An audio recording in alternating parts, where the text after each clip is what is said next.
பாலியல் வன்முறை பண்ணுறாங்க. அதுக்கு வந்து தடுக்கணும். அதுக்கு வந்து சட்டப்பிரகாரமாக அவங்களுக்கு தூக்கு தண்டனையோ இல்லை நிற்க வச்சு சுடுறதோ ஒரு ஒரு நல்ல ஒரு தீர்வாக காண்டாதான் இதுக்கு வந்து விடுவு காலம் பிறக்கும். இவங்களுக்கு இந்த மாதிரி எண்ணங்கள் ஏன் வருதுன்னு நம்மளால் தீர்மானம் பண்ண முடியல. அது வந்துடுறதுனால தான் இந்த மாதிரி ஒரு பாலியல் ஒரு சின்ன குழந்தைய கூட்டு போயிட்டு பாலியல் இது பண்ணுறாங்க. இதெல்லாம் வந்து அவங்க பண்ணிட்டு போயிட்டாலும் மறுபடியும் வந்து அவங்களுக்கு ஒரு ஜாமீன் ஒன்று கொடுக்கறது வந்து ஏற்றுக்கக்கூடாது. இதை வந்து நீங்கள் கவர்மெண்ட் வந்து தண்டனை கொடுக்கறது வந்து அடுத்த வாட்டி இன்னொருத்தர் வந்து அதை பார்த்து திருந்தி போகணும். அந்த எண்ணங்களுக்குள்ளேயே வரக்கூடாது. அந்த மாதிரி கவர்மெண்ட்டு தூக்கு தண்டனையோ ஷூட்டிங் ஆர்டரோ கொடுத்து அவங்கள முடிச்சிடணும். காரணம் என்னென்னு கேட்டிங்கன்னா, இந்த ஆண்ட்ராய்டு ஃபோனு வந்தது, நெட்டு, இன்டர்நெட்டு, அதில் சமூக ஊடகங்களில் வந்து தவறான இந்த வெப்சைட்டுகள்லாம் நிறைய இருக்குது. முதல்ல வந்து ஃபோனில் அந்த மாதிரிலாம் நம்ம பட்டன் ஃபோன் இருக்கும் போதெல்லாம் அதெல்லாம் தெரியாது. இந்த ஆண்ட்ராய்டு ஃபோன் வந்ததுலேருந்து அந்த வெப்சைடெலாம் வந்து ஈஸியாக படிக்கக்கூடியது, சின்ன பசங்கள்லேருந்து பெரியவங்க வரைக்கும் அது வந்து பார்க்கக்கூடிய சூழல் ஏற்படுது. இதில் தவறான கண்ணோட்டம் ஏற்பட்டு அதில் வந்து ஒரு ஈர்ப்பு ஏற்பட்டு இந்த மாதிரி தவறான செயல் செய்கிறாங்க.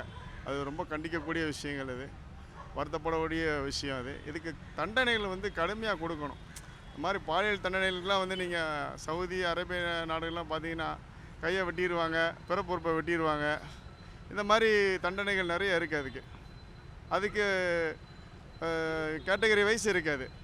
கல்யாணம் முடிஞ்சவங்க பண்ண ஒரு தப்பு இருக்குது, கல்யாணம் முடியாதவங்க தப்பு பண்ணால் அதுக்கு ஒரு தண்டனை இருக்குது. இந்த மாதிரி விஷயங்கள் நிறையா இருக்குது. அதை வந்து அரசாங்கம் வந்து தீவிரமாக நடைமுறைப்படுத்தணும். தண்டனைகளை வந்து நடைமுறைப்படுத்தணும்.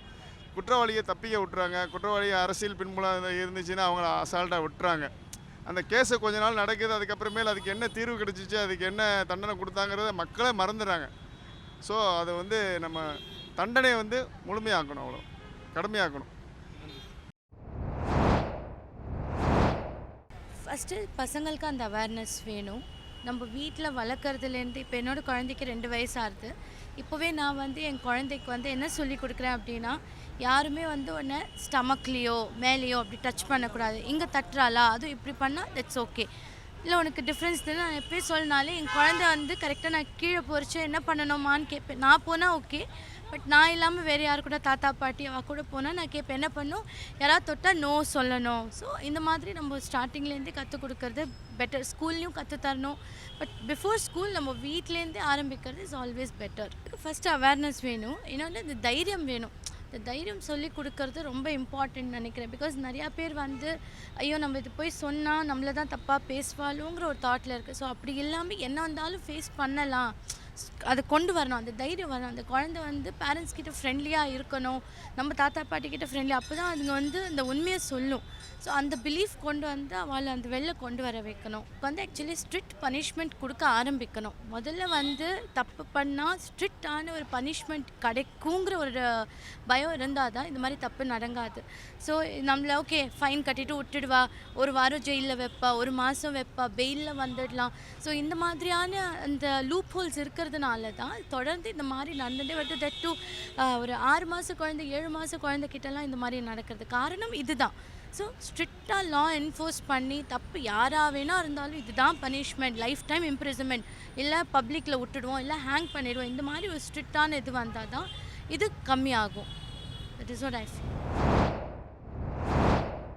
இந்த இந்தியா லெவலில் ஒரு பாலியல் குற்றம் வன்முறை நடைபெறுகிறதுன்றா அதுக்கு மிக முக்கிய காரணம் நம்மளுடைய நாட்டு பெண்கள் மேல்நாட்டு கலாச்சாரத்தினுடைய உடைகளை அவங்க மாடல் என்ற பெயரில் அவங்க அணிகிறதுல கூட அது ஒரு சராசரியாக இருக்கிற ஒரு மனிதனுக்கு காம இச்சத்தை தூண்டுற அளவுக்கு அவனுக்கு எண்ணங்களையும் ஏற்படுது.